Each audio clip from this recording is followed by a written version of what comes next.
Hello everyone and welcome to today's video. Today we start on a somber note as our first story comes out of Tulsa, Oklahoma. Last night in a medical building on a hospital campus, 4 people were killed in a shooting. The gunman is also deceased of an apparent self-inflicted gunshot wound. The shooting occurred a little bit before 5 p.m. local time on the campus of St. Francis Hospital. Tulsa Deputy Police Chief Eric Danglesh told reporters, officers responded to the scene within 3 minutes and made contact with the gunman within 5.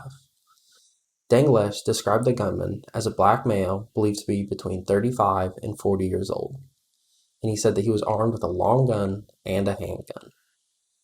There have been a dozen shootings in the U.S. this year in which 4 or more people have died, and many wonder how much this toll will rise before the year ends. In other news, today marks the 99th day of the Russian invasion in Ukraine.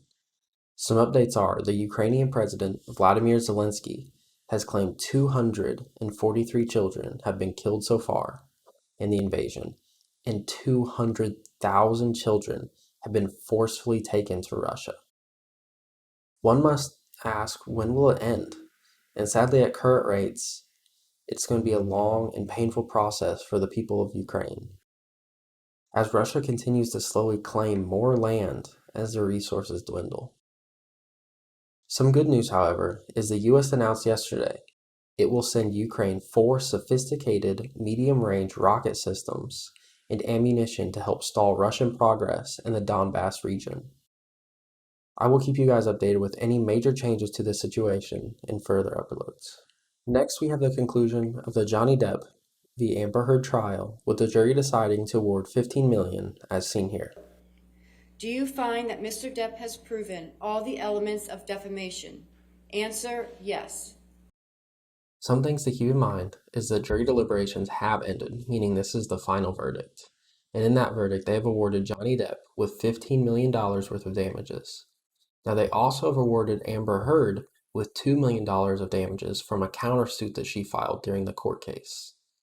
Now, online, we have seen an overwhelming amount of support for Depp during the trial and now at its conclusion. Now, Heard has released a statement saying the disappointment I feel today is beyond words. I'm heartbroken that the mountain of evidence was still not enough to stand up to the disproportionate power, influence, and sway of my ex-husband. She wrote, I'm even more disappointed with what this verdict means for other women. It's a setback. It sets back the clock to a time when women who spoke up could be publicly shamed and humiliated. It sets back the idea that violence against women is to be taken seriously. Even with this trial coming to an end, I'm sure the story is far from over. And I could not agree more that the story is far from over, and I'm sure that we will see much more about this in the future and in future videos. In our last story of the day, we'll be discussing Elon Musk's emails which were shared, in which he discusses some work policy changes for Tesla's employees and executives. In these, he says, anyone who wishes to remote work must be in the office for a minimum, and I mean minimum, of 40 hours per week or depart Tesla. He wrote, this is less than we ask our factory workers. If there are particularly exceptional contributors for whom this is impossible, I will review and approve those exceptions directly.